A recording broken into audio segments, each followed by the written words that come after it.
اعوذ باللہ من الشیطان الرجیم بسم اللہ الرحمن الرحیم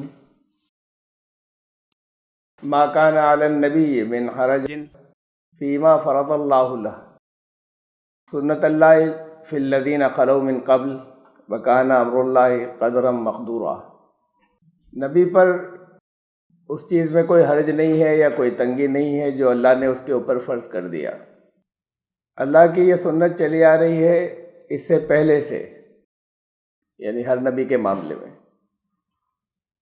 اور جو اللہ کا امر ہے وہ ایک ایسا اسٹیمیٹ ہے جو بالکل پہلے سے طے ہو چکا، ایک ایسا تخمینہ ہے جو پہلے سے طے ہو چکا۔ اللہ کے اسٹیمیٹ ہی کو تقدیر کہتے ہیں۔ تقدیر لفظ قدر سے بنا ہے، قدر کا مطلب ہے تخمینہ، اندازہ، اسٹیمیٹ۔ جیسے کوئی پروجیکٹ بنانے سے پہلے، کوئی بڑا کام کرنے سے پہلے ایک اسٹیمیٹ بنایا جاتا ہے۔ جتنے بڑے ایکسپرٹ ہوتے ہیں اتنا ان کا اسٹیمیٹ سچا ہوتا ہے، ایکوریٹ۔ اللہ کا اسٹیمیٹ 100% سچا ہوتا ہے، ایک پہلے سے اندازہ ہے۔ تو تقدیر کا مطلب یہ نہیں کہ پہلے سے اللہ نے طے کر دیا ہے، یہ ایک پہلے سے ایک اسٹیمیٹ ہے، اور اللہ کا اسٹیمیٹ 100% سچا ہوتا ہے، جیسے ایکسپرٹس کے اسٹیمیٹ سچائی کے بالکل قریب ہوتے ہیں، 100% کے قریب ہوتے ہیں زیادہ بڑے ایکسپرٹس کے۔ یہ آیت نمبر 38 تھی سورہ الاحزاب کی، اور اس سے پہلے 37 میں اور 36 میں بھی وہ تفصیل گزری کہ جو اور پہلے سے بھی چلی آ رہی تھی سورت کے اندر، اس سے پہلے بھی شروع میں بھی، جس کے بارے میں کہا گیا تھا کہ جو رشتے خون کے جیسے ہوتے ہیں وہ پیدائش سے ہوتے ہیں، منہ سے کہنے سے رشتے بدلتے نہیں، زبان سے کہہ دینے سے خون کے رشتے بدلتے نہیں۔ یہ ریلیشن شپس رشتوں کی 3 طرح کی ہوتی ہے۔ ایک وہ رشتے ہیں جو ہمیشہ باقی رہتے ہیں، خون کے رشتے۔ اگر کوئی باپ اپنے بیٹے سے ناراض ہو جائے تو وہ چاہے جتنا ناراض ہو جائے وہ رہے گا باپ۔ وہ دنیا میں اعلان کر دے، اخباروں میں نکال دے کہ میرا اس سے کوئی تعلق نہیں، وہ تب بھی باپ رہے گا۔ ناراض ہوگا وہ، یہ دوسری بات ہے۔ کہہ دے میرا بیٹا نہیں، تو یہ کہہ دینے سے کہ میرا بیٹا نہیں وہ بیٹا نہیں ہو جائے گا۔ ایسا نہیں ہوگا کہ وہ بیٹا نہ رہے، پھر بھی رہے گا۔ کچھ رشتے ہوتے ہیں کنٹریکچول، جو معاہدے سے طے ہوتے ہیں، جیسے ہسبینڈ وائف کا رشتہ، شوہر اور بیوی کا، وہ ایک کانٹریکٹ، ایک معاہدہ ہوتا ہے، اس کے تھرو وہ طے ہوتے ہیں، اور دونوں کی مرضی سے طے ہوتا ہے وہ، تو اس میں سے کوئی ایک بھی اسے توڑنا چاہے تو توڑ سکتا ہے۔ تو یہ رشتے ہوئے کانٹریکچول، کانٹریکٹ کے تھرو۔ اور پھر وہ رشتے ہوتے ہیں جو محبت کے رشتے ہیں، جنہیں طے کر لیا، زبان سے کہہ دیا، ڈکلیئر کر دیا، کوئی خون کے رشتے نہیں ہیں۔ یہ ان میں سے ہے کہ کسی کو ہم نے اپنی ماں کی طرح سمجھ لیا، عزت دیتے رہے، کسی کو بیٹا بنا لیا، اسے بیٹے کی محبت دیتے رہے، اس سے وہ بیٹا نہیں بنتا، اس سے رشتے کی اصلیت نہیں بدلتی۔ قرآن نے کہا کہ یہ جینیٹک، اللہ نے جو رشتے رکھے ہیں ان کی جینس تم نہیں جیسے بدل سکتے، جینیٹک حقیقت نہیں بدل سکتے، تو زبان سے کہنے سے وہ جینیٹک حقیقتیں نہیں بدلیں گی، تو اس لیے ان کے بارے میں جو اللہ کے بنائے ہوئے قانون ہیں وہ بھی نہیں بدلیں گے۔ منہ بولے بیٹے، کسی کو بیٹا کہہ دیا تو اس سے وہ بیٹا نہیں ہو جائے گا، اور اس کو پھر رسول سے اس پر عمل کروایا کہ حضرت زید کو ڈکلیئر کر دیا تھا بیٹا، پھر اللہ کی طرف سے پہلے یہ حکم نازل ہوا کہ ایسے کوئی بیٹا نہیں ہوتا، اعلان کر دیا تھا کہ آج سے یہ زید بن محمد کہلائے گا۔ جب انہوں نے اپنے باپ اور چچا کے ساتھ جانے سے انکار کر دیا تھا، کہا آج سے میرا بیٹا کہلائے گا۔ اللہ کی طرف سے حکم آیا کہ یہ بیٹا نہیں ہوگا۔ زندگی بھر ان کو جو محبت دی وہ بیٹوں کی طرح کی دی، لیکن پھر اسی دن سے وہ زید بن حارثہ ہو گئے، زید بن محمد کے بجائے۔ ان کے بیٹے تھے اسامہ، آخر تک بے پناہ محبت کرتے تھے اسامہ۔ زید تو پھر بھی خوبصورت تھے۔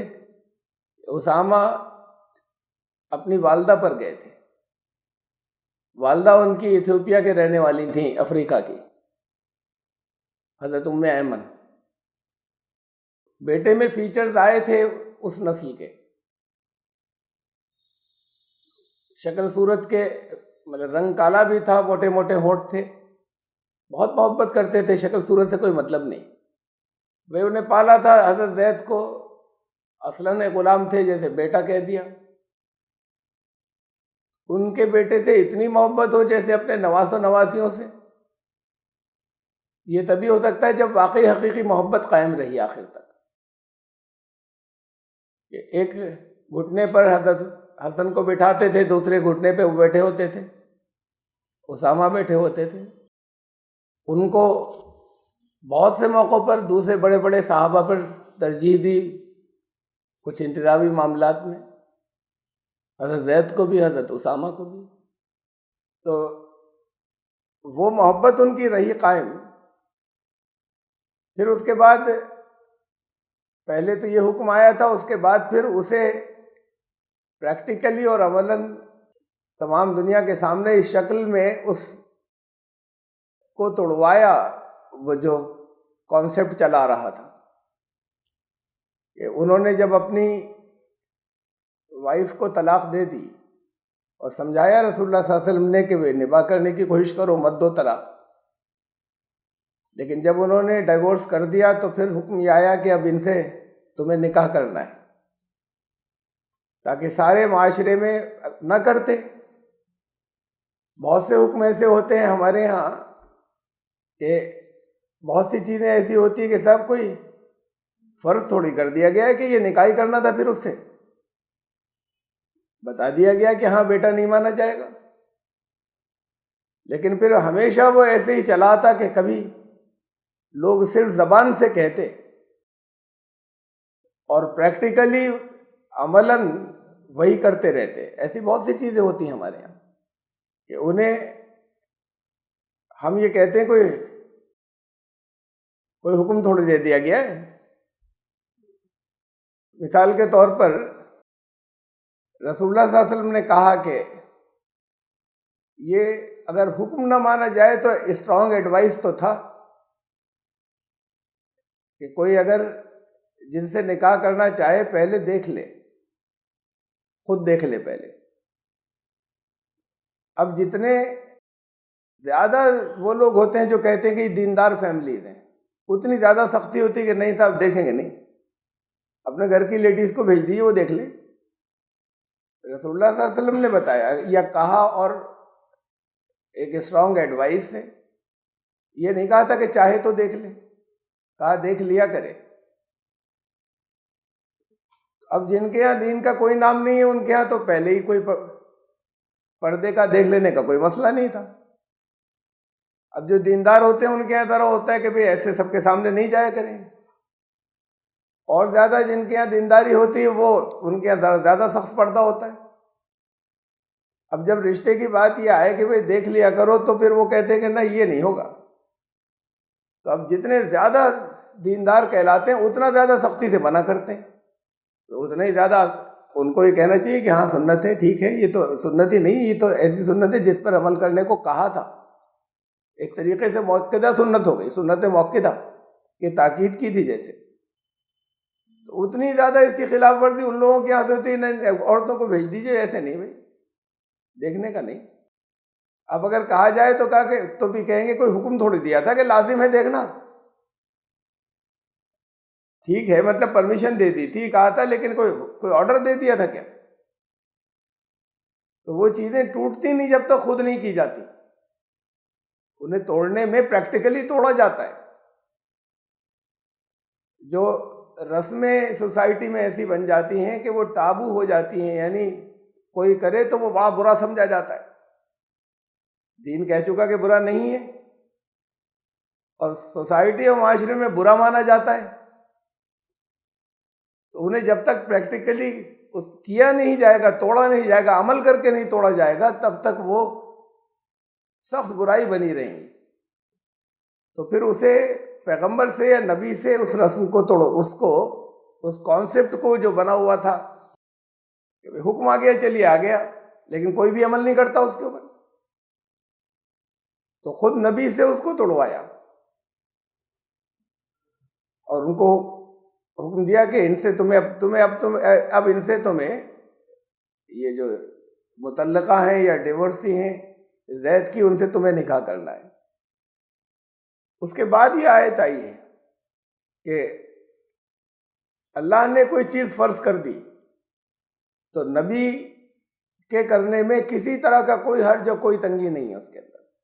وہ تو اللہ نے ایک بات جب طے کر دی تھی، سنت اللہ فی الذین خلو من قبل، ہر نبی کے ساتھ ایسا ہی ہوتا چلا آیا ہے. یہ اللہ کی سنت ہے جو اس سے پہلے سے چلی آ رہی ہے کہ ان کو عمل کر کے دکھانا ہوتا ہے. ان کے ذریعے معاشرے کی، سوسائٹی کی جو غلط رسمیں ہیں وہ خود توڑتے ہیں. وہ جو چیزیں بہت زیادہ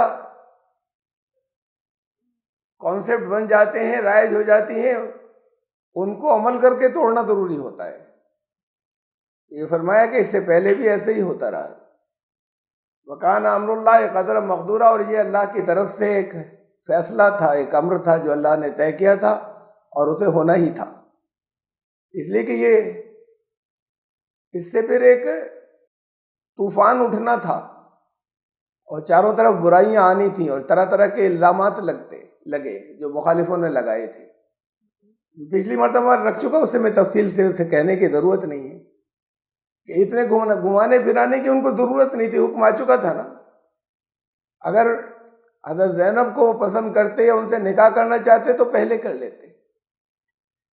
ان کی بہن تھی، ان کی کزن تھی، بچپن سے دیکھا تھا،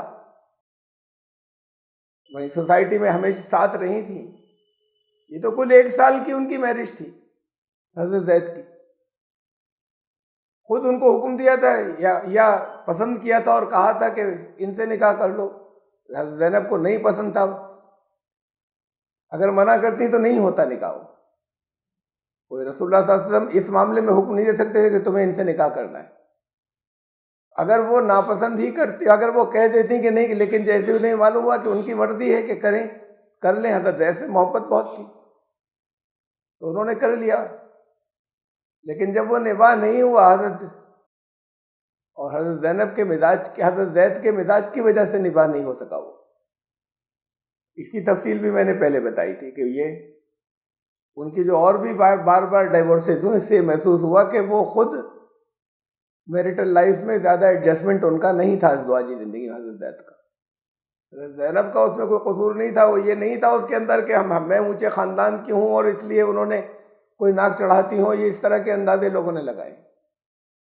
بہرحال جب وہ رشتہ نہیں چلا، اور یہ اللہ کی طرف سے یہ ایسے ہی پلان کی ہوئی بات تھی، یہ اللہ کے ایسٹیمیٹ میں تھی کہ یہ ان کا نباہ نہیں ہوگا.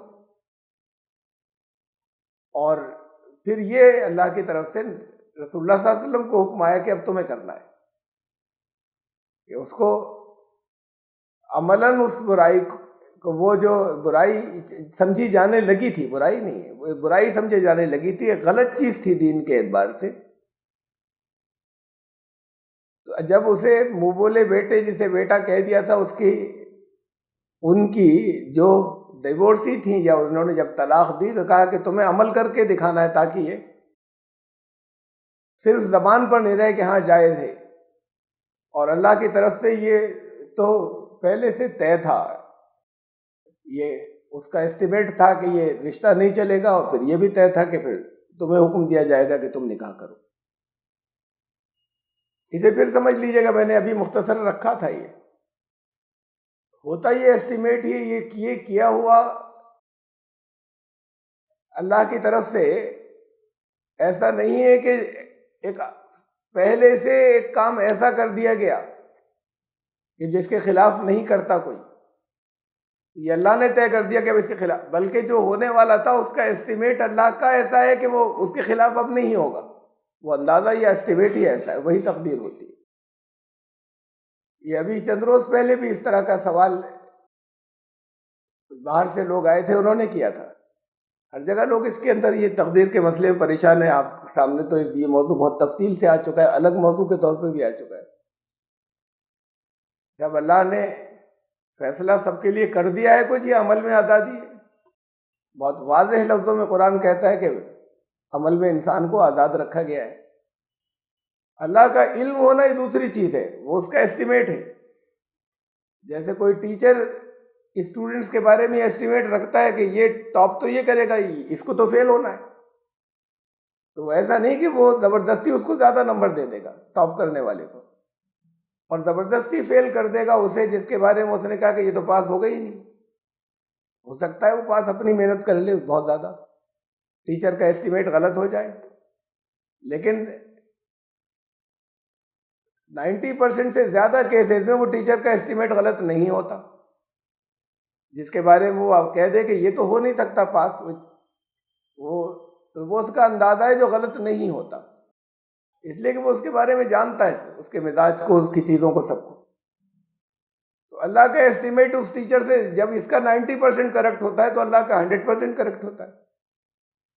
ایسا نہیں ہے کہ اگر وہ انسان اپنے فیصلے سے کچھ اور کرنے جائے تو اللہ اسے روک دے یا اس میں دخل دے، مجبور نہیں ہے۔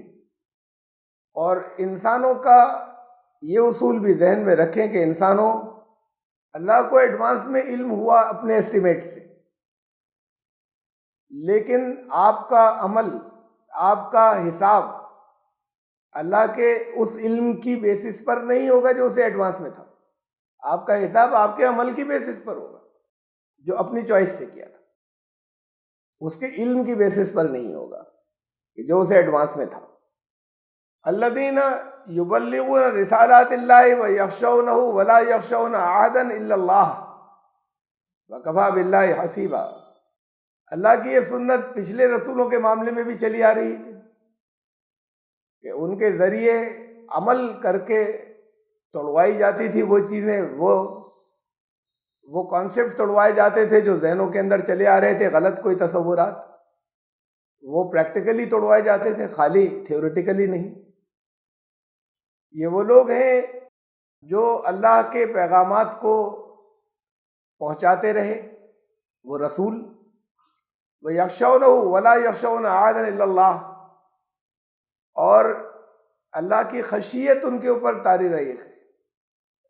ٹرانسلیشن میں تو ہم ڈر ہی کہتے ہیں، ڈر لکھتے ہیں جگہ جگہ، لیکن کسی بڑی شخصیت کا جو ایک رعب دبدبا ہوتا ہے، ڈر نہیں، اور اس سے کبھی آواز نہیں نکلتی، کبھی آنکھیں نہیں ملائی جاتی، دبے رہتے ہیں، جھکے رہتے ہیں اس کے آگے، اس کی عظمت کے آگے۔ تو وہ جو اس کے سامنے ایسی عاجزی اختیار کرتے ہیں، ایسی ہیوملٹی اختیار کرتے ہیں، ولا یخشون احدا الا اللہ، اور اللہ کے سوا کسی اور کے لیے ایسا نہیں ہوتا کہ جب اس ایک کی عظمت کا تصور ہوتا ہے پھر کوئی کسی دوسرے کے آگے ان کی یہ حالت نہیں ہوتی۔ پہلے بھی آ چکی ہے اس خشیت کی یہ بات کہ حالات کا مقابلہ وہ لوگ کر پاتے ہیں، صبر وہ لوگ کر پاتے ہیں، بہت مشکل کام ہے۔ اس سے پہلے یا ایھا الذین آمنوا استعینوا بالصبر والصلاۃ، ایمان لانے والوں صبر اور صلاۃ کے ذریعے تمہیں استعانت ملے گی، مدد، وہ جو ڈائریکٹ اللہ کی طرف سے جو امر ہوتا ہے، جو حکم ہوتا ہے، اور جس کے اندر انسان کے اسباب نہیں ہوتے، یہ بالصبر والصلاۃ کے کوشش کیے جاؤ، اور صلاۃ نماز کے ذریعے اللہ سے مانگو بھی، تعلق بھی، رابطہ بھی قائم کرو۔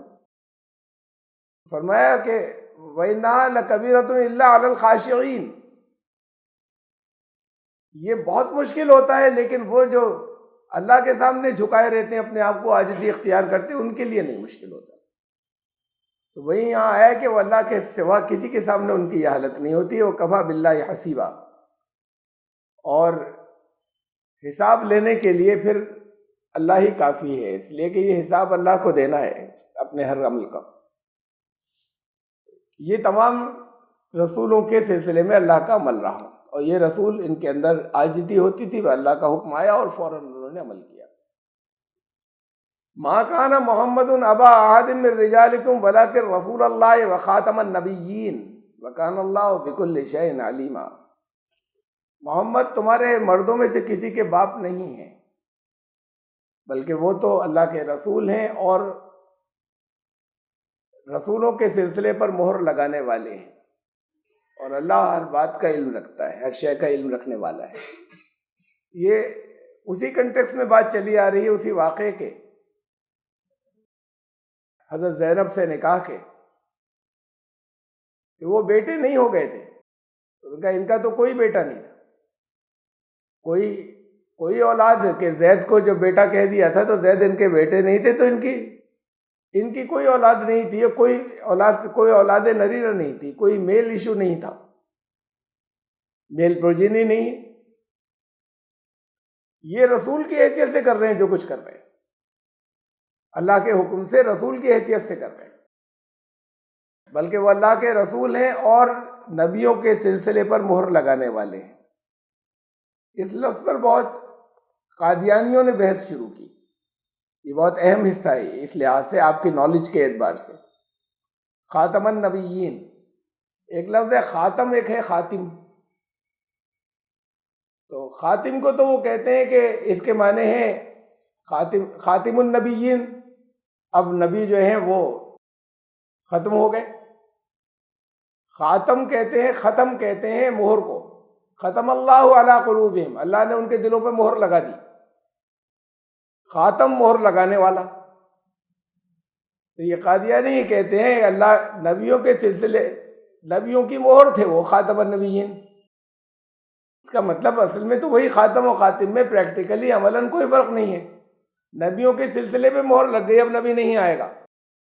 تو مفہوم تو یہ تھا، پوری امت میں ہمیشہ سب نے یہی مفہوم لیا، اور دونوں کا سیل لگ گئی نبیوں کے سلسلے پہ، اب ختم ہو گیا، وہ اب نہیں آئیں گے نبی۔ انہوں نے بجائے نبیوں کے سلسلے پہ مہر لگنے کے خاتم النبیین کے لیے انہوں نے یہ ترجمہ کیا یا اس سے نکالا کہ نبیوں پر مہر لگانے والے، نبیوں کے سلسلے پر نہیں، نبیوں، خاتم النبیین نبیوں پر مہر لگانے والا۔ تو غلام احمد قادیانی نے نبی ہونے کا دعویٰ کیا کہ میں نبی بھی ہوں اور میں رسول بھی ہوں، لیکن انہوں نے کہا کہ میں امتی نبی ہوں۔ وہ طرح طرح سے بہت سے الفاظ کے جوڑ توڑ سے بہت سی باتیں بدلتی رہیں، خاص قادیانیت پہ، جو ایک اس سے پہلے الگ ان قرآن کی تفسیر سے الگ لیکچر ہو چکے ہیں، بہت تفصیلی 2 سیریز اس کے 2 قسطوں کے اندر، وہاں زیادہ تفصیل ہے کہ باتیں بدلتی رہیں۔ پہلے انہوں نے مجدد ہونے کا دعویٰ کیا، دین کو رینیول کرنے والا، اور اس کے بعد پھر یہ دعویٰ، پھر مسیح موعود ہونے کا دعویٰ کیا کہ وہ جس کا وعدہ کیا گیا تھا مسیح، وہ میں ہوں، اور پھر انہوں نے کہا کہ میں نبی ہوں، میں رسول ہوں۔ یہ ہلکے ہلکے ان کی سٹیجز میں دعوے آتے چلے گئے۔ اب یہ تھا کہ میں قرآن منع کر رہا ہے، وہ کہتے تھے نہیں یہ تو اللہ کے رسول ہیں، قرآن اللہ کا کلام ہے، قرآن کہہ رہا ہے کہ اب خاتم النبی، تو انہوں نے کہا خاتم النبیین نہیں ہے، خاتم النبیین، یہ نبیوں کے سلسلے، نبیوں، اب جتنے نبی آئیں گے ان کی سیل سے آئیں گے، ان کی مہر سے آئیں گے، تو میں بھی ان کی مہر سے نبی بناؤں۔ جیسے پرمیشن کوئی دیتا نا، یہ سیل لگا دی، کوئی ڈاکیومنٹ ہے تو آفس کی سیل تو لگی نہیں ہے، اب آفس کی سیل لگا دی، اب وہ ڈاکیومنٹ آتھینٹک ہو گیا، تو وہ کہتے ہیں یہ ہے سیل لگانا، اور میں ان کی مہر سے نبی بن کر آیا ہوں، اور اب نبی اب بھی آئیں گے لیکن ان کی مہر سے بنیں گے۔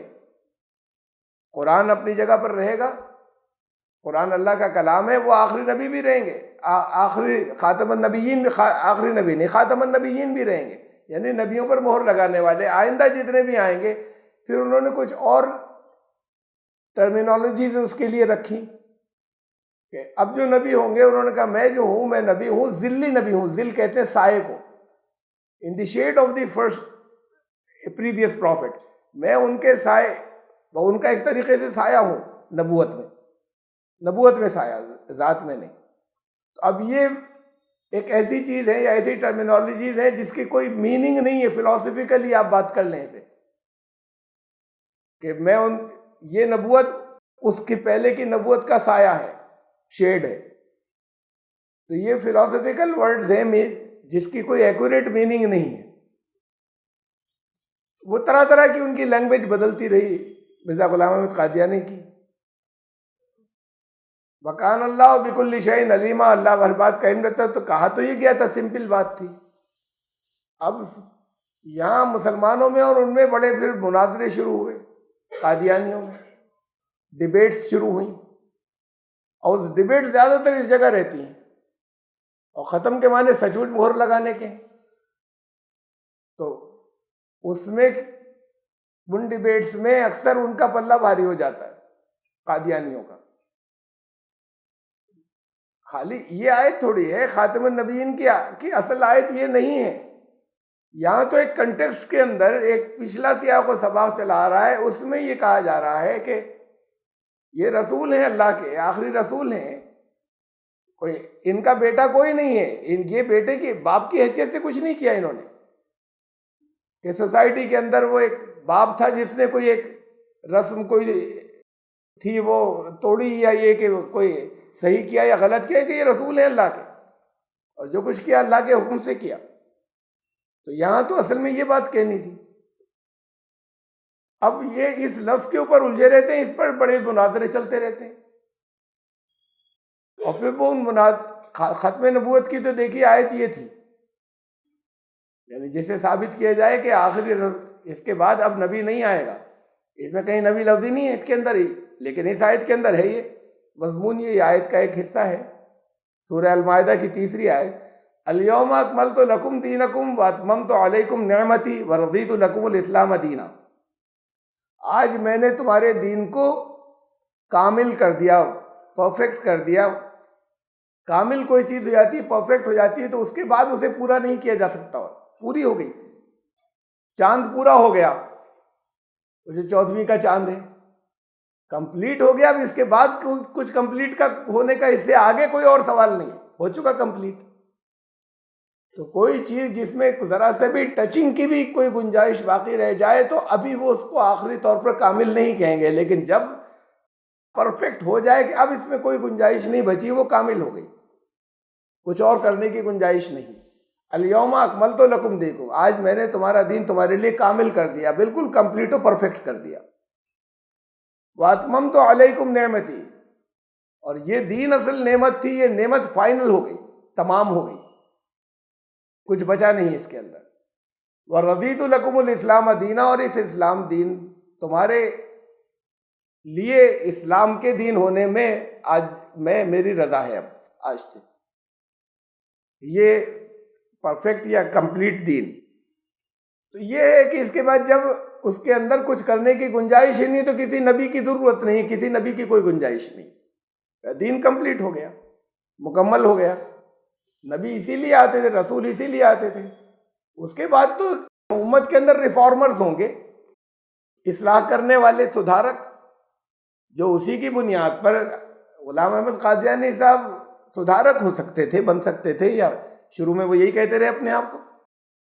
تو وہ اسی کی بنیاد پر، اسی قرآن کی بنیاد پر جو اس سے حکم آئے ہیں، لوگوں کے اندر غلط رسمیں پھیلی ہیں یا غلط تصورات ہیں، تو انہیں ٹھیک کریں بتا کر قرآن کو، قرآن دکھا کر. اب انہوں نے کہا میرے اوپر وحی نازل ہونے لگی. اب وحی کسی کے اوپر ایسے نازل نہیں ہوگی جو ہدایت کے لیے اللہ کے کلام، کوئی اللہ کا کلام اس جیسا جیسے فائنل ٹچز دے دیے گئے، لیکن ابھی اور کچھ ٹچنگ باقی ہے، اس کے لیے اور چیزیں آنے لگ جائیں کسی کے اوپر. اصطلاحاً وحی کا لفظ یعنی لٹرل میننگ کے اندر وحی کا لفظ استعمال ہوا. شہد کی مکھی کو اللہ نے وحی بھیجی. ایسے حکم کسی کو بھیجنا جس کے دوسرے کو پتہ نہیں چلتا، وہ وحی ہوتی ہے۔ ایسے اللہ کی طرف سے حکم آ جانا ڈائریکٹ۔ کہا شاہد کی مکی کو ہم نے وحی بھیجی، حضرت موسیٰ علیہ السلام کی والدہ کو وحی بھیجی، تو کوئی فرشتہ کوئی دین کے اندر چینج کرنے کے لیے نہیں آیا۔ ان کے ذہن میں اللہ نے یہ خیال ڈالا کہ تمہیں یہ کرنا ہے اپنے بچے کے لیے کہ اسے ٹوکری میں رکھ کر اور دریا میں ڈال دو، تو یہ ان کے ڈائریکٹ ان کے دل میں خیال ڈالا۔ انہیں یہ احساس بھی نہیں ہوگا کہ یہ اللہ نے ڈالا، اللہ نے یہ خیال ڈالا۔ لیکن فرمایا کہ ان کو حضرت موسیٰ کی والدہ کو وحی کی، تو یہ تو لٹرل لفظی معنوں کے اندر اس کا وہی لفظ کا استعمال ہے، ڈکشنری میننگ میں۔ اصطلاحاً دین کی ٹرمینالوجی کے اندر کسی کے اوپر جو وحی آتی ہے، جو نبیوں پر جو وحی آتی ہے، وہ دنیا کے لوگوں کی ہدایت کے لیے ہوتی ہے، وہ تمام انسانوں کے لیے حجت ہوتی ہے کہ کسی نے نہیں دیکھا کہ ان پر یہ پیغام آیا تھا، لیکن اب وہ کہیں گے تو سب کو ماننا پڑے گا۔ اور کسی کے ذہن میں کوئی خیال آیا، ہم سمجھ رہے ہیں اللہ نے ڈالا، کسی دوسرے کے لیے اس کے اوپر کوئی حجت نہیں ہے کہ آپ کو ماننا ضروری ہے۔ میں کہوں اللہ نے میرے ذہن میں خیال ڈالا، وہ ڈالا ہوگا، غلطی آپ کو سمجھنے میں غلطی ہو گئی ہوگی۔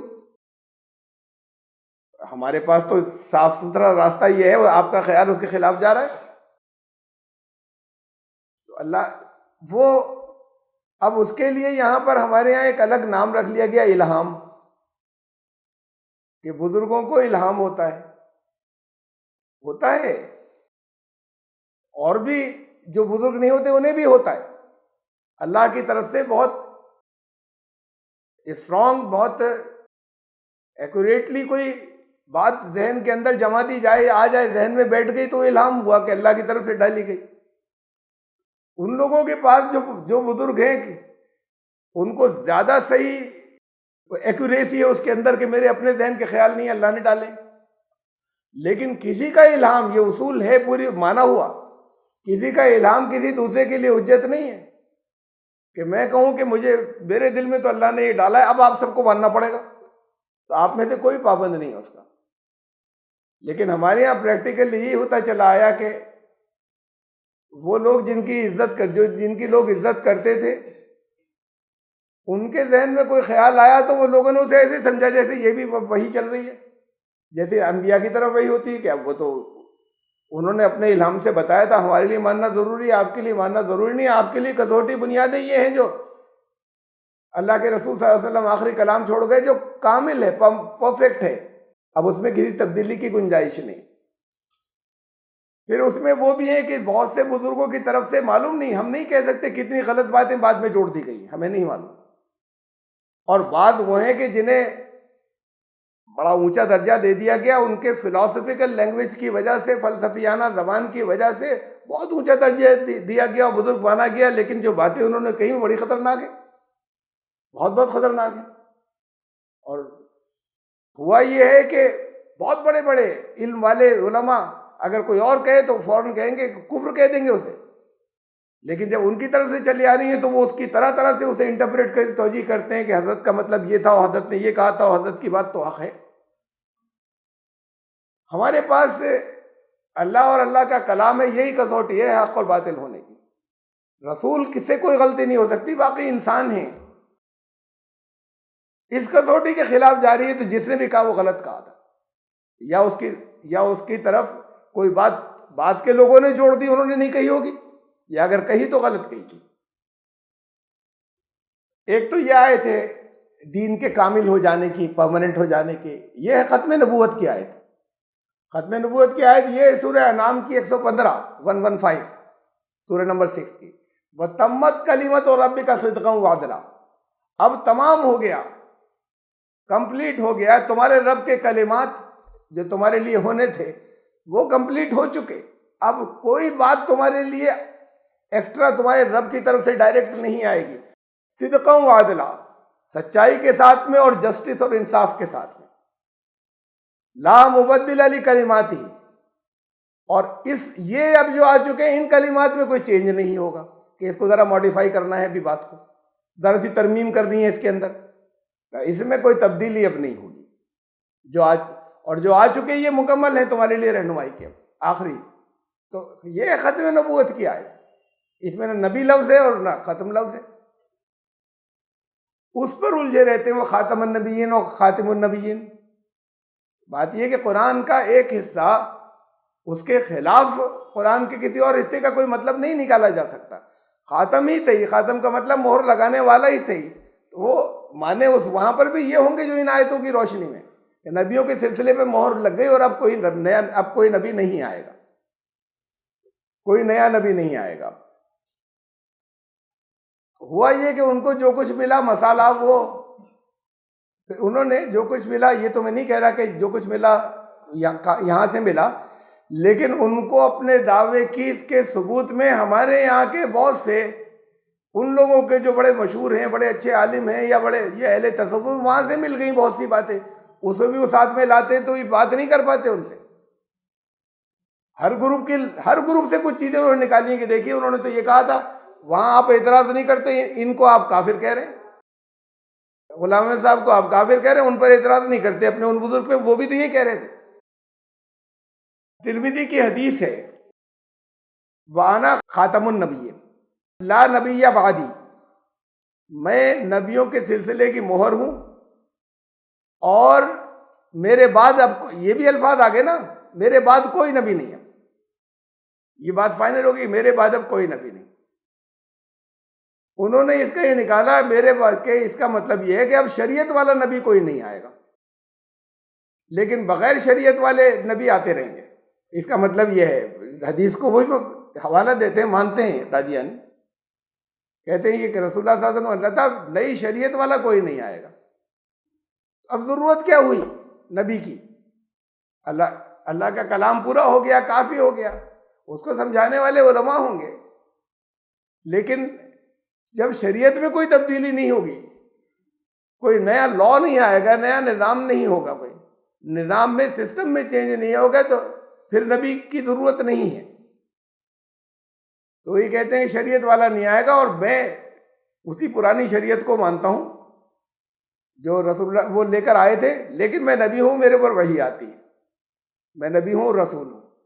پھر کہا تو یہ تھا, اور اس کے بعد پھر کم سے کم ایک تو آن ریکارڈ موجود ہے, اور بھی ہیں, بل ایک بہت کلیئر موجود ہے. انہوں نے کہا اب کافروں سے جنگ جو ہے وہ قیامت تک کے لیے بند کر دی گئی.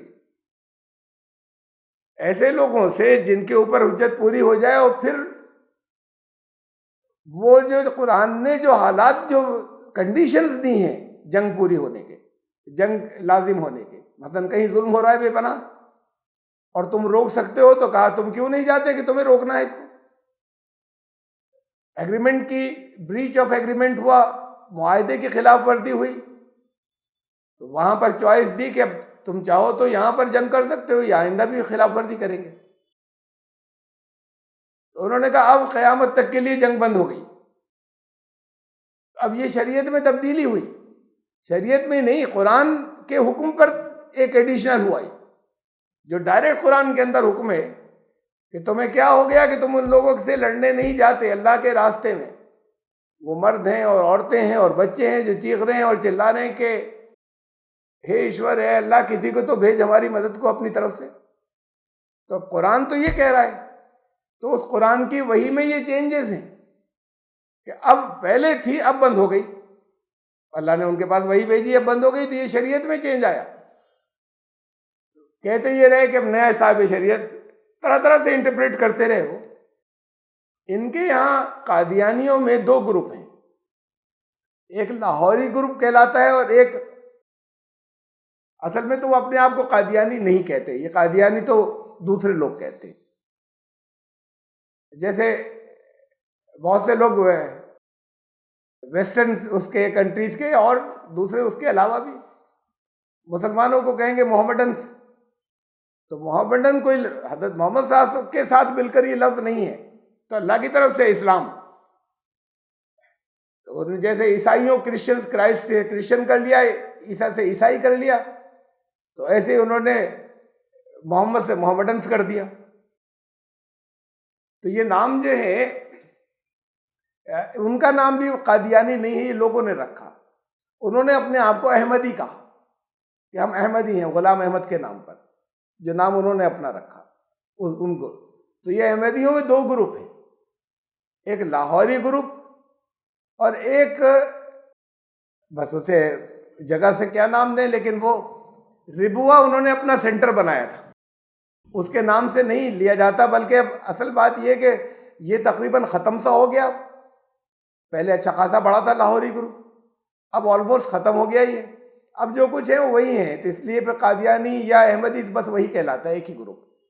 تو یہ 2 گروپ ہو گئے تھے، ایک کا سینٹر لاہور تھا، ایک کا ربوا تھا، دونوں پاکستان کے اندر. لاہوری گروپ جو ہے انہوں نے صاف صاف لفظوں کے اندر ان کے بارے میں کہا، ربوا، کہ یہ لوگ نبی مانتے ہیں، قرآن نے کہہ دیا نبی نہیں آئے گا. وہ ان کو مجدد مانتے ہیں، وہ کہتے ہیں نہیں، انہوں نے یہ کہا ہی نہیں تھا، ان کی باتوں کا یہ مطلب ہی نہیں تھا، وہ جو نبی کہہ رہے تھے وہ ان معنوں میں اپنے آپ کو نہ نبی کہہ رہے تھے نہ رسول کہہ رہے تھے.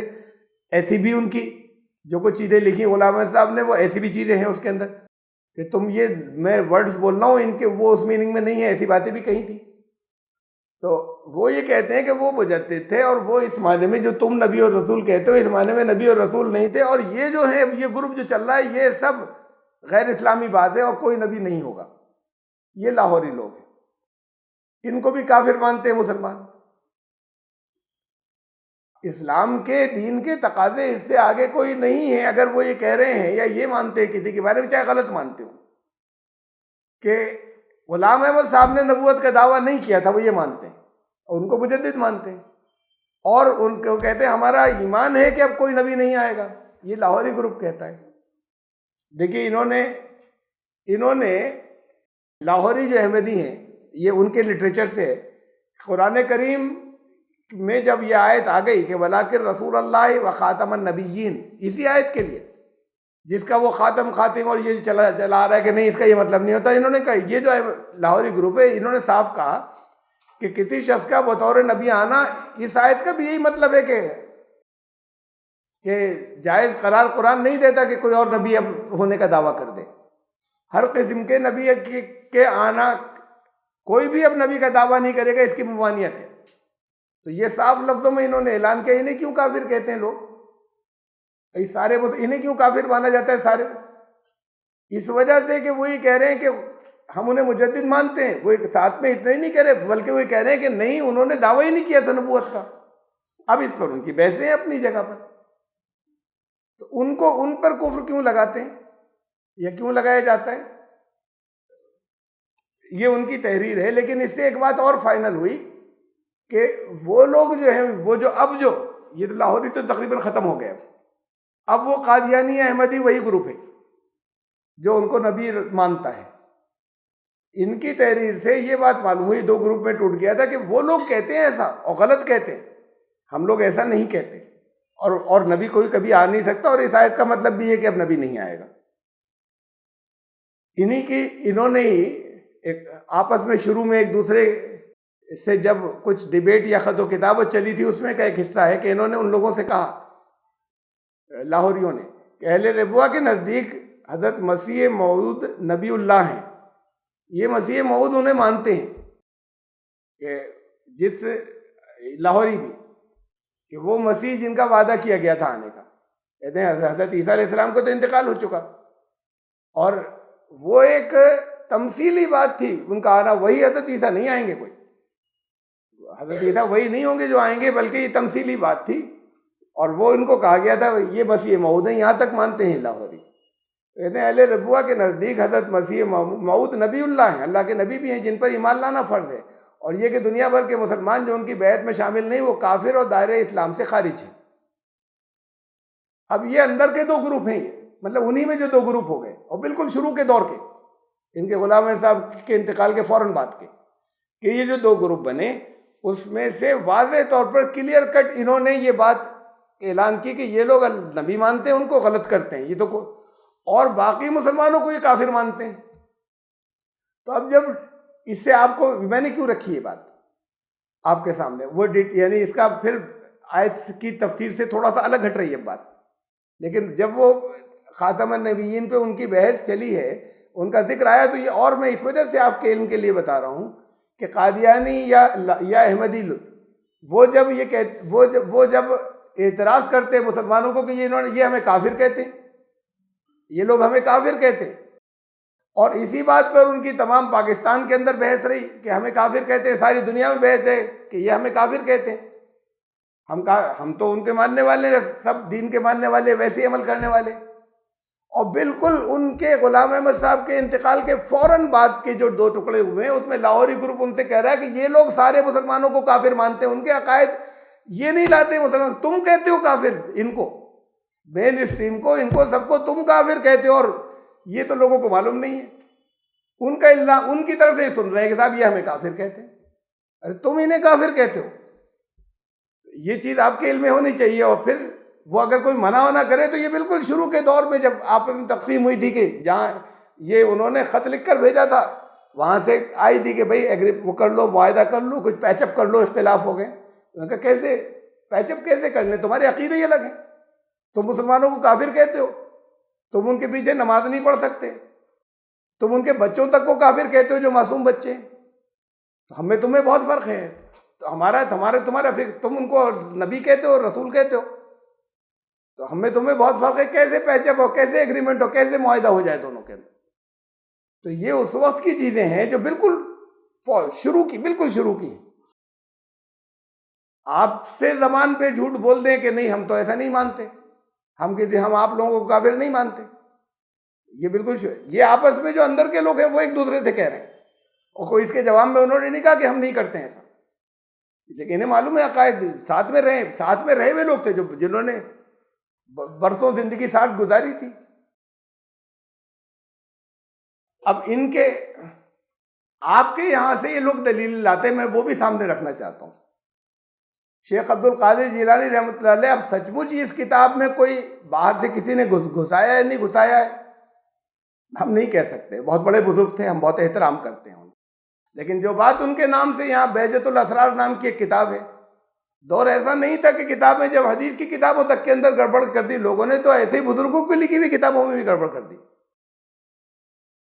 لیکن یہ جو ان کے نام سے جو ہمیں مل رہا ہے، اب یہاں سے وہ دلیل دیتے کہ دیکھیے یہ تو پیران پیر اور حضرت شیخ عبد القادر جیلانی رحمۃ اللہ، یہ تو انہوں نے یہ بات کہی تھی، ولایت نبوت کا ذل ہے۔ اب یہ بڑے فلسفیانہ فلاسفیکل لینگویج ہے، ولایت نبوت کا ذل ہے، یعنی نبی کے نیچے ولی ہوتا ہے، اور ولایت جو ہے ولی ہونا وہ نبوت کا سایہ ہوتا ہے ایک طرح کا، اور نبوت الوہیت کا ذل ہے، اور خدائی کا سایہ جو ہوتا ہے وہ نبوت ہوتی ہے، خدائی کا سایہ نبوت ہوتی ہے، اور نبوت کا سایہ جو ہے وہ ولایت ہوتی ہے، ولی ہونا۔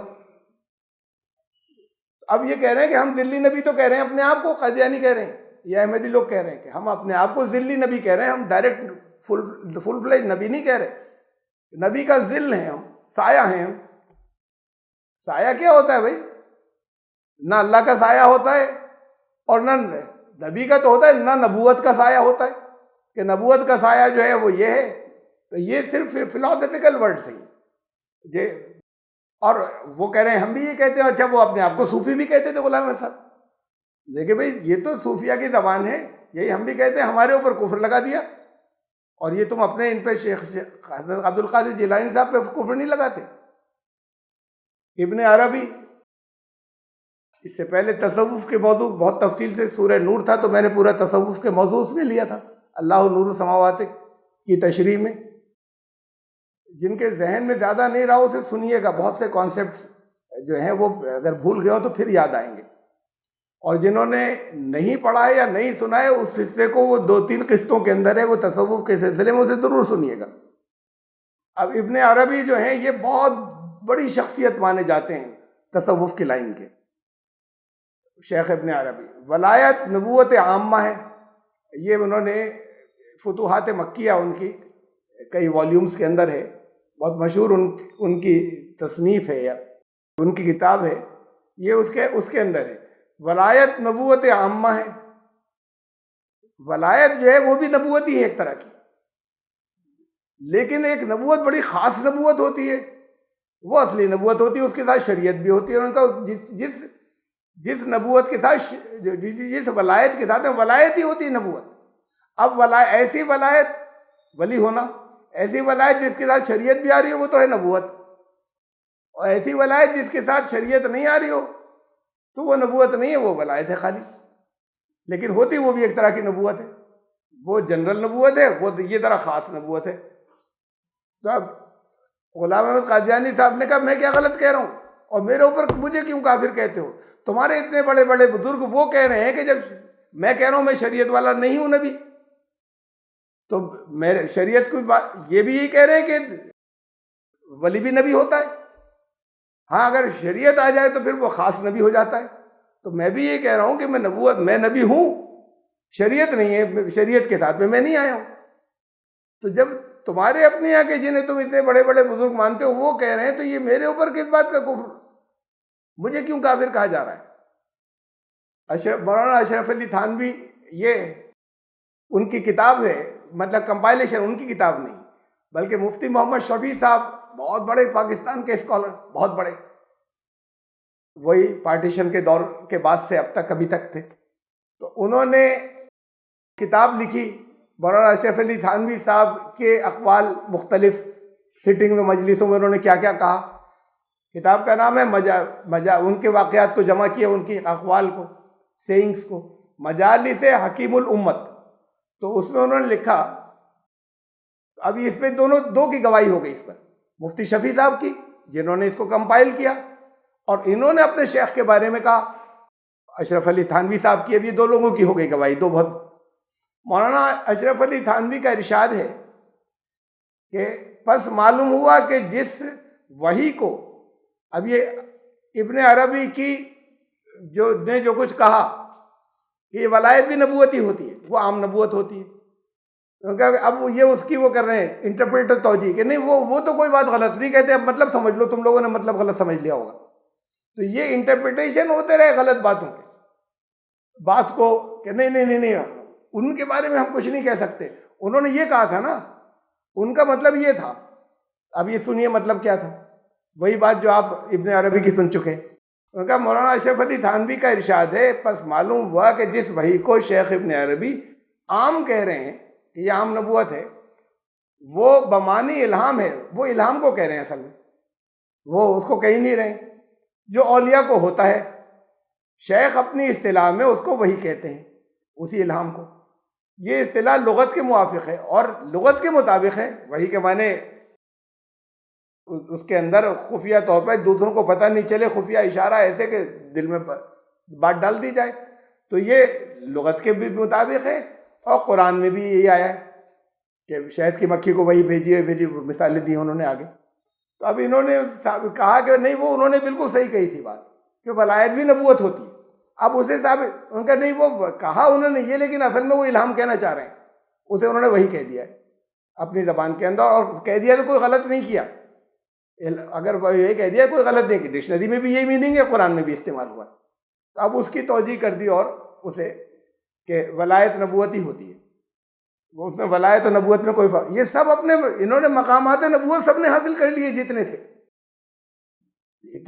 یہ ہے بات کہ آپ کو جو کچھ بھی آپ کے ذہن میں خیال آیا وہ دوسروں کے لیے کمپلسری نہیں ہے اسے ماننا۔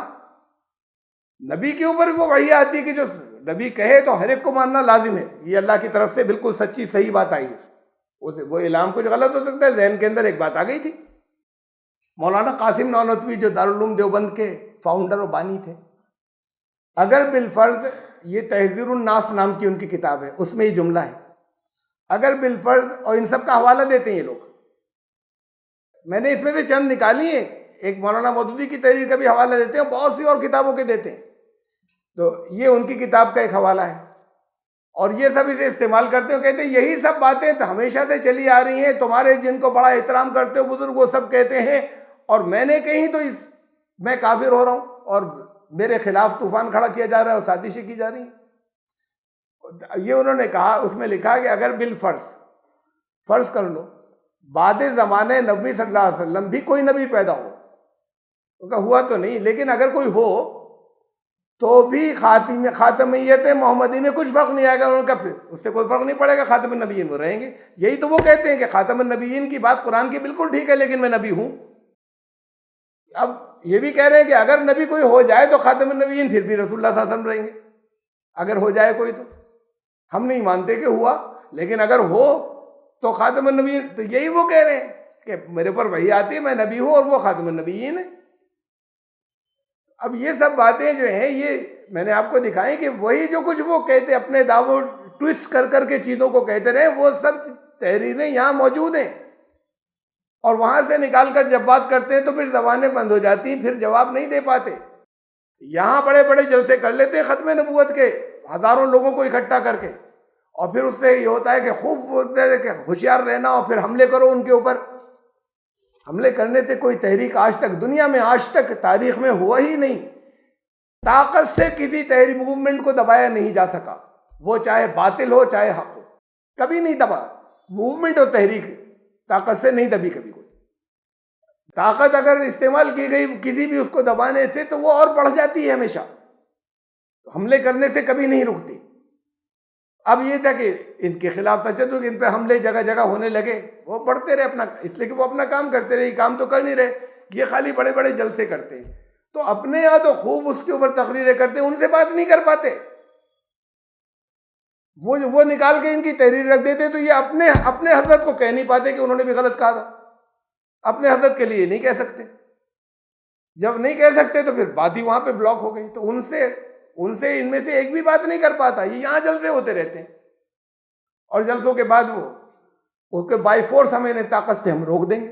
طاقت سے آر ایس ایس کو دبانا ہے تو نہیں دبا سکتے، آپ دباتی رہی کانگریس، وہ بڑھتے رہے۔ طاقت سے آپ، ان کی ایک فکر ہے، ایک موومنٹ ہے، آپ نہیں دبا سکتے، بڑھ جائے گی۔ اسے توڑ ہوتا ہے ہمیشہ علمی اور فکری تھاٹ پروسیس سے۔ انہوں نے کچھ باتیں رکھی ہیں، آپ علمی طور پر توڑ کیجئے، آپ کی مضبوطی ہے تو یہ تھوڑے سے وہ بڑھیں گے، یہ نہیں ممکن ہے کہ نہیں بڑھے۔ رسول اللہ صلی اللہ علیہ وسلم کے دور میں بھی مرتد ہوئے، جب نبی کریم صلی اللہ علیہ وسلم موجود تھے، لوگ مرتد ہوئے کچھ، تو اسے نہیں روکا جا سکتا۔ کفر اپنی کچھ چیزیں پھیلا رہا ہے اور کام کر رہا ہے تو وہ بھی کچھ ہوں گے، یہاں سے چلے جائیں گے کچھ لوگ، لیکن اگر حق بھی ایسے ہی کام کر رہا ہوتا ہے جس محنت سے وہ کام کر رہے ہیں، تو وہ ایک بدلتا، یہ 200 ادھر سے آتے، ان کے پاس آنے والے 200 ہوتے، جانے والا ایک ہوتا۔ اگر حق بھی ایسی ہی محنت کرتا تو کچھ کو جانے سے آپ نہیں روک سکیں گے، طاقت سے نہیں روک پائیں گے۔ وہ اپنا کام کر رہے ہیں، انسان فری ہے، آپ ان کو اپنی تبلیغ آپ کرنے دیجئے، آپ اپنی کیجئے، ان کے لوگ ختم ہو جائیں گے، بڑی تعداد آپ کے پاس آئے گی، اکا دکا کو جانے سے آپ نہیں روک سکتے۔ تو اصل مقابلہ فکری مقابلہ ہوتا ہے حق کے کو ساتھ لے جا کے، لیکن یہاں تو سب ہوچ پوچھ ہو گیا۔ جن چیزوں کی کی بنیاد پر ہم ان کی مخالفت کر رہے ہیں، وہ کہہ رہے ہیں آپ کے بزرگ کی کہی ہوئی بات ہے، اب اپنے بزرگ کو غلط نہیں کہہ سکتے، نہیں انہوں نے غلط کہا تھا، اب وہ ساری ڈیفینسو ہو جاتے ہیں، دفاع پر آ گئے کہ بچاؤ پر، کہ نہیں انہوں نے تو یوں کہا تھا اور اس کا یہ مطلب تھا اور اس کا یہ مطلب تھا، اب ساری باتیں ادھر چل رہی ہیں، وہ ختم ہو گئی ان کی، ادھر چل رہی ہے ان کے بچاؤ کی، وہ کہہ رہے ہیں کہ دیکھو یہ کہا تھا، یہ تو مطلب یوں ہے اور ایسا ہے۔ سیدھی سی بات ہے کہ اگر کوئی جملہ غلط نکل گیا تھا تو بدل لے، واپس لے لینا چاہیے تھا، جب اعتراض آیا تب بدل لینا چاہیے تھا۔ اور اگر یہ تھا کہ واپس لینے کا نہیں ہے تو پھر یہ وہ فلسفیانہ چیزیں جس سے دین کے اندر چیزیں کلیئر نہیں رہتی، واضح نہیں رہتی اور انتشار ہوتا ہے۔ یا ایھا الذین آمنوا اذکروا اللہ ذکرا کثیرا، اے ایمان لانے والو اللہ کو کثرت سے یاد کرو۔ کثرت سے یاد کرو کا مطلب پڑھنا نہیں، کوئی تسبیح لے کے کثرت سے ہم نے شروع کر دیا یاد کرنا۔ یاد کرنے کا مطلب، یاد تو میں نے آپ کو بہت مرتبہ بتا چکا ہوں، یاد تو دل میں ہوتی، زبان سے نکلے یا نہیں نکلے، دل میں نہیں آئی، زبان رٹتی رہی تو ذکر نہیں ہوا، اور دل میں جب اس کی یاد ہوگی تو کیا یاد ہوگی؟ کسے کہتے ہیں یاد؟ اللہ ہے، یہ یاد ہوئی۔ اگر دل میں اس کی یاد باقی رہے، ایک سبارڈینیٹ ہے، کوئی امپلائی ہے، اب باس کی نظروں پر ہے کہ کس وقت آ رہے ہیں کس وقت جا رہے ہیں، ذرا دیر کو آئے بھاگ لیے، پھر درمیان میں اب ان کی نظروں پر نہیں بھاگ رہے، ہر وقت خیال ہے لیکن اگر، اور ویسے بھی کوئی کام کرنے کو دیے تھے، بتائے تھے، اگر یہ یاد، باس کی یاد کا کیا مطلب ہے؟ یہ کام بتائے تھے، ان سے متعلق خالی شخصیت یاد ہو رہی ہے۔ تو اللہ کی یاد کا مطلب یہ کہ اللہ کا قانون یاد رہے، اس کے احکامات یاد رہے، ہر وقت نظر پہ رہے، ہر عمل کے وقت یہ نظر پر رہے کہ اس کی یاد کا مطلب وہ یاد دلا دے گا، یاد آ گئی فوراً کہ نہیں اسے تو روکا تھا, اسے تو منع کیا تھا. یہ ہے یاد کا مطلب. وہ یاد کا مطلب کوئی چیزیں رٹنا نہیں ہے, تم کثرت سے اللہ کا ذکر کرو. پیچھے سے حالات وہ جنگ احزاب سے چلے آ رہے ہیں نا, جہاں مخالفتوں کا ایک طوفان تھا, تو کیا کثرت سے اللہ کے قانون کو سامنے رکھو, تمہیں مدد ملے گی. ذکرن کثیرہ, اور بڑھاؤ اسے کہ اللہ کے قانون کو, اس کی یاد کو. تو یہ کا مطلب اس نے کیا انسٹرکشن دی ہیں, تو پھر ان سارے طوفانوں کا تم مقابلہ کر سکو گے. تو ایمان لانے والو, کثرت سے یہ کرو, زیادہ سے زیادہ یہ کرو کہ ہر وقت اس کی یاد رکھو, یعنی اس کے قانون کو نظر پر رکھو جب بھی پریشانیاں ہوں. وَسَبِّحُوهُ بُكْرَةً وَأَصِيلًا, اور صبح شام اس کی تسبیح کرو.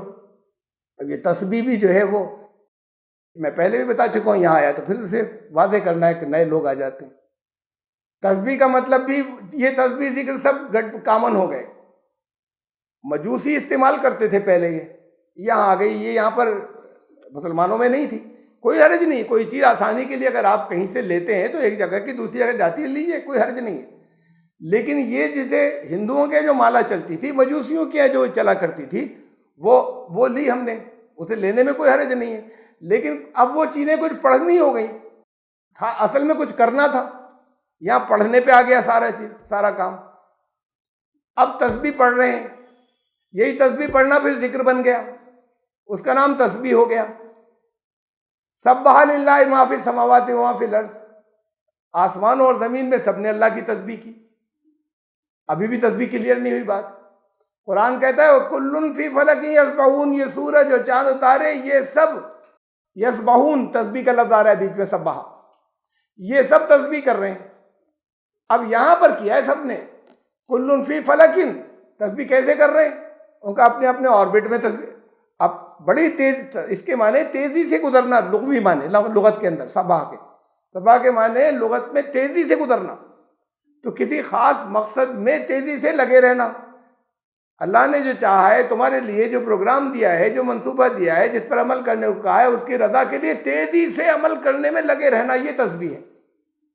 اب یہاں کچھ چیزیں پڑھنے کو تسبیح کہہ دیا گیا, تو وَسَبِّحُوهُ, اور تیزی سے اس کے کام میں لگ جاؤ, مستعدی سے لگے رہو اس کے کام کے اندر. جب مخالفتیں آئیں, جب طوفان آئے, کثرت سے اس کا قانون, ہدایات وہاں سے ملیں گی, اسے سامنے رکھو اور کام میں لگو.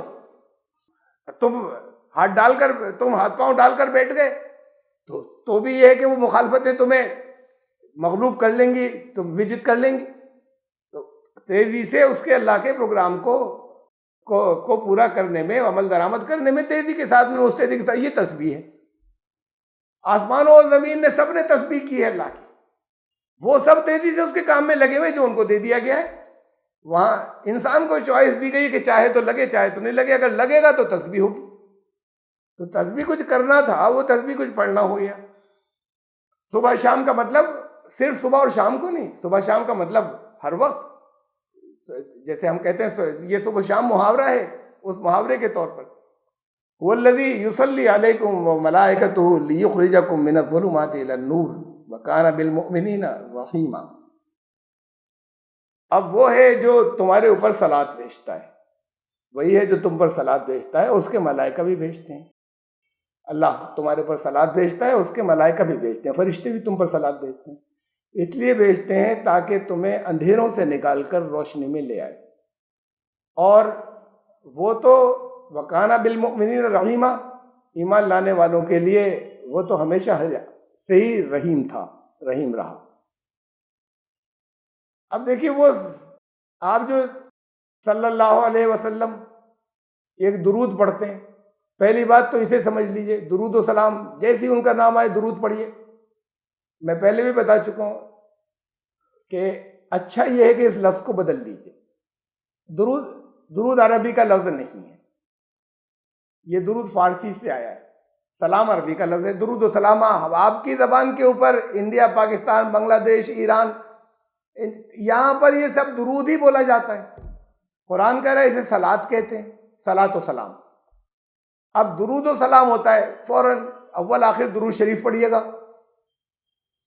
یہ جو مطلب بڑی امپائرز کے اندر جو بات کو اسلام کے اندر آ گئے, اس میں بڑا حصہ, بہت بڑا حصہ وہ بھی تھا کہ جنہوں نے سرنڈر تو کر دیا لیکن بہت ذہین آدمی تھے، بڑی پرانی تہذیب تھی جو سینچری سے، صدیوں سے بہت بڑی بڑی ان کی تہذیبیں تھیں اور حکومت کرتے آئے تھے، اب فتح کر لیا گیا انہیں، تو اس میں بہت بڑا حصہ ایسا تھا اور ذہین بہت تھے، اس لیے تو یہ اتنے زمانے تک، ہزاروں سال تک ان کی حکومتیں رہیں بہت بڑے حصے پر.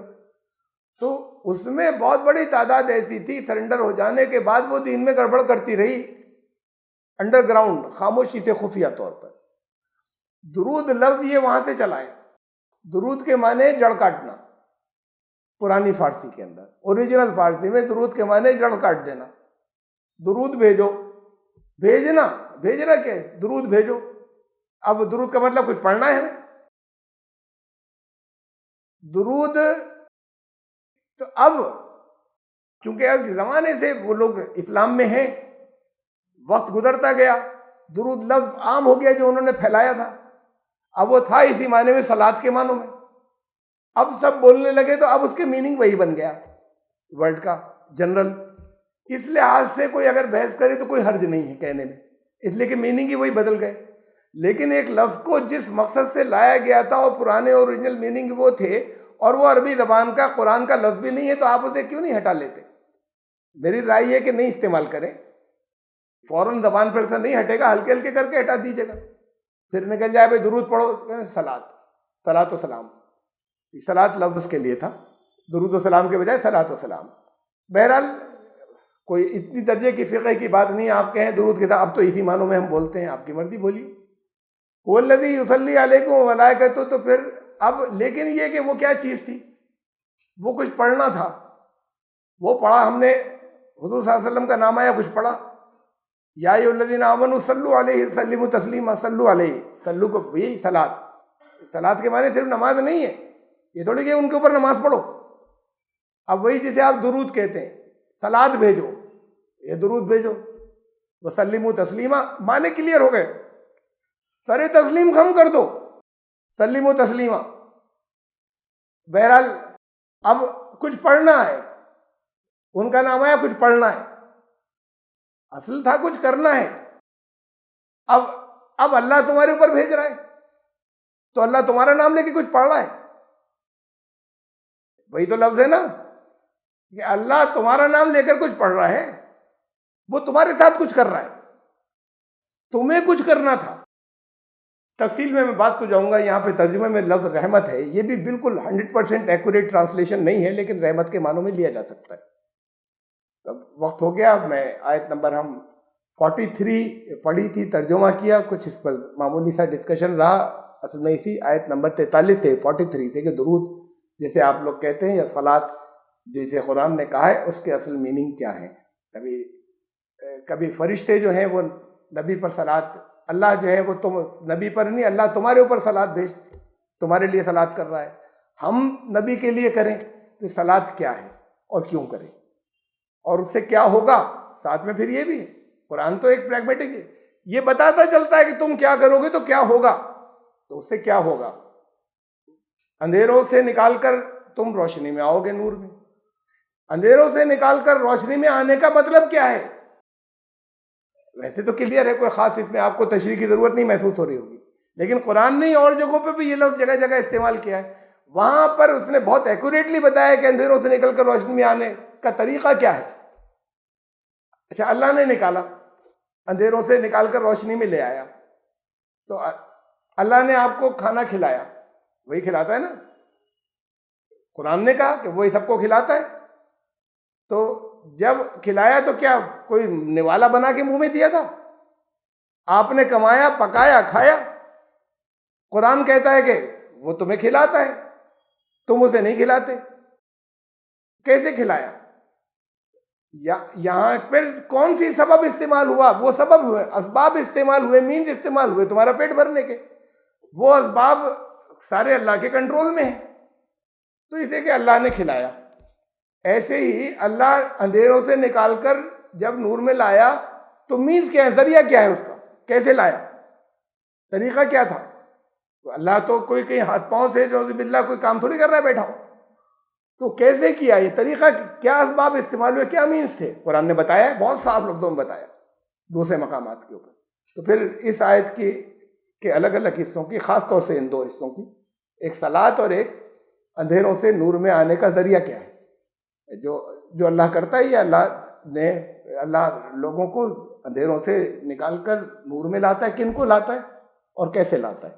یہ حصہ اگر زندگی رہی تو انشاءاللہ پھر یہیں سے آیت نمبر 43 سے سورہ الاحزاب کی پھر آئندہ شروع کریں گے. سبحان ربک.